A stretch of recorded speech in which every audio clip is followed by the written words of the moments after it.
89 foreign trips, 75 से ज्यादा देशों के दौरे किए, हजारों करोड़ रुपए टैक्स पेयर का खर्च। मीटिंग कीजिए, नारियल पानी पीजिए, झप्पी लीजिए, लेकिन सवाल ये कि इस सब का रिजल्ट क्या निकला। मोदी भारत के विकास के पैसे से फॉरेन ट्रिप जा रहे हैं। मोदी भारत का पैसा बर्बाद कर रहे हैं। ध्रुव राठी का हर तीसरा वीडियो मोदी और बीजेपी के खिलाफ ही क्यों आता है?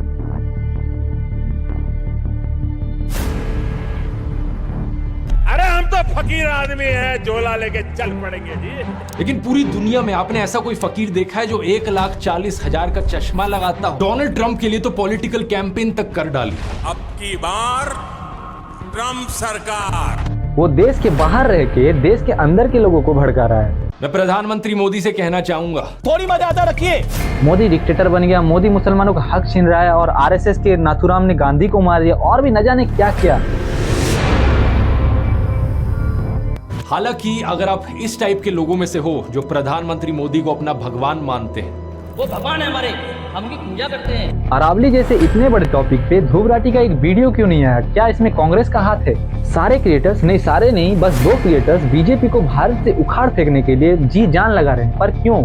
क्या मोदी और बीजेपी ही अरावली के इस इलीगल माइनिंग के पीछे तो नहीं है? अगर आपको भी ऐसा लगता है तो ध्रुव राठी के चैनल पे एक लॉन्ग वीडियो नहीं आता मोदी के खिलाफ? ध्रुव राठी तो ऐसा एंटी बीजेपी है और ऐसा कांग्रेस सपोर्टर है कि उनके चैनल पे एक वीडियो भी आ गया है, next PM is Rahul Gandhi. Dhruv Rathee तो इतना देश के भलाई के बारे में सोचते हैं कि योगी, मोदी और राहुल गांधी को संन्यास ले लेना चाहिए और ध्रुव राठी को ही पीएम बन जाना चाहिए। छोड़ो, अब मेन पॉइंट पे बात करते हैं। मेरा नाम है संदीप और ये मेरा फर्स्ट वीडियो है और मैं वीडियो इसलिए बना रहा हूँ और बनाऊंगा क्योंकि इन क्रिएटर्स के फेक प्रोपेगेंडा और गलत इन्फॉर्मेशन को अपने डॉक्यूमेंट्री वीडियो से सही करूंगा और आपके सामने ट्रूथ और रियलिटी को रखूंगा और आपकी गलतफहमियों को भी खत्म कर दूंगा। चलो अब बात करते हैं अरावली की इस इलीगल माइनिंग पे। एंड मेरा ये वीडियो होने वाला है कि अरावली की इस इलीगल माइनिंग के पीछे का रियल ट्रूथ क्या है। क्या इस इलीगल माइनिंग के पीछे मोदी, बीजेपी या आरएसएस का तो हाथ नहीं? और ये जो इलीगल माइनिंग हो रही है इसका स्टार्टिंग कब हुआ और तब सरकार इस इलीगल माइनिंग को रोकी क्यों नहीं? एंड जब इलीगल माइनिंग का स्टार्टिंग हुआ तब किसकी सरकार थी? एंड तब भारत में कौन सी रूलिंग पार्टी थी? और इस इलीगल माइनिंग को देखते हुए किसने सबसे पहले सुप्रीम कोर्ट में केस किया था? अगर आपको इन सब चीजों की जानकारी नहीं है तो आपको इस टॉपिक पर बीजेपी या किसी के बारे में भी कुछ बोलने का अधिकार नहीं है। माइनिंग कब से चल रही है ये तो तुम लोग को नहीं पता होगा, पर इसके पीछे कौन है? बीजेपी। किसने बताया? उन महापंडितों ने। हर दूसरे केस के पीछे कोई भी क्यों ना हो, पर इनके वीडियोस में हमेशा मोदी और बीजेपी को ही घसीटा के हो जाता है।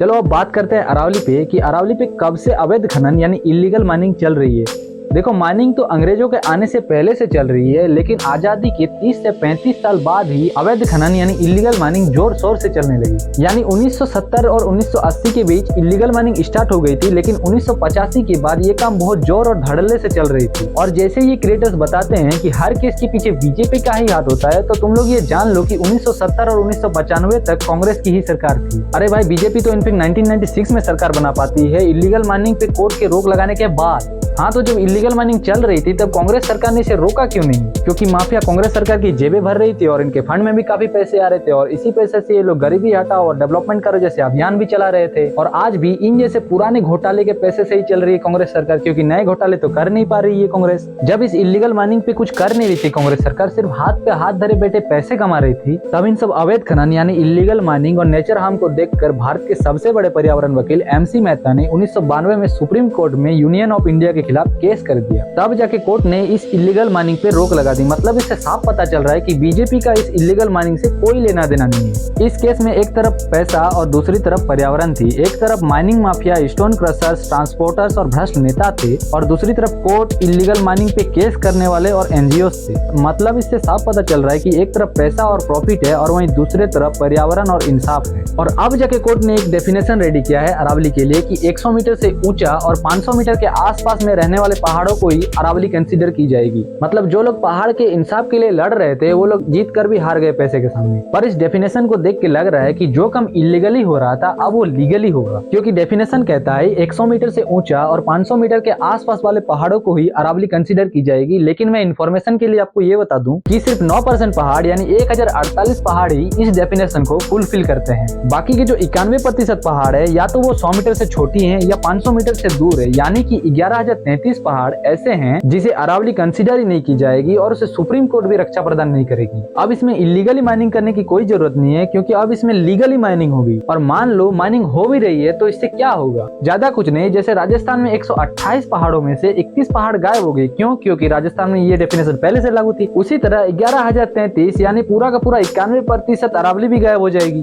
साथ ही मैमल्स यानी कुत्ता बिल्ली बाघ के 50 प्रजाति, बर्ड्स के 300 से 400 प्रजाति, पेड़ के 500 से 600 प्रजाति और मैमल्स यानी कीड़े मकोड़े की 30 से 35 प्रजाति भी गायब हो जाएगी। और ध्यान दो, मैंने बोला है प्रजाति, ना कि टोटल संख्या। अगर मान लो एक प्रजाति में भी 1000 से 1500 जीव निकलते हैं तो टोटल कितना होगा? लाखों में भी जा सकता है ये संख्या। हाँ, तो ये सब भी गायब हो जाएंगे राजस्थान के 31 पहाड़ों के जैसे। अब लास्ट में जो प्रजाति है वो है गरीब इंसानों की प्रजाति। अगर अरावली कटा तो ग्राउंड वाटर रिचार्ज नहीं होगा, थार डेजर्ट और ज्यादा बड़ा होगा, दिल्ली की हवा प्रदूषित होगी, डेजर्ट से हिमालय पिघलेगा, एक तरफ सूखा तो दूसरी तरफ पानी ही पानी होगा। लेकिन मरना तो बेचारे गरीब को भूख से ही है। अब कोर्ट के इस डेफिनेशन से इलीगली माइनिंग तो होगी नहीं, पर पूरा का पूरा अरावली में लीगली माइनिंग जरूर होगी। लेकिन मुझे पता है बीजेपी की सरकार ऐसा होने नहीं देगी। लेकिन मान लो 20 साल बाद योगी जी का युग भी खत्म हो जाए, फिर कांग्रेस की सरकार बन गई तो कांग्रेस तो सब कुछ तहस नहस कर देगी। जैसे हाल ही में कांग्रेस ने 600 करोड़ से 20-30 ट्रक ली थी भाड़े में, वो भी कुछ सालों के लिए।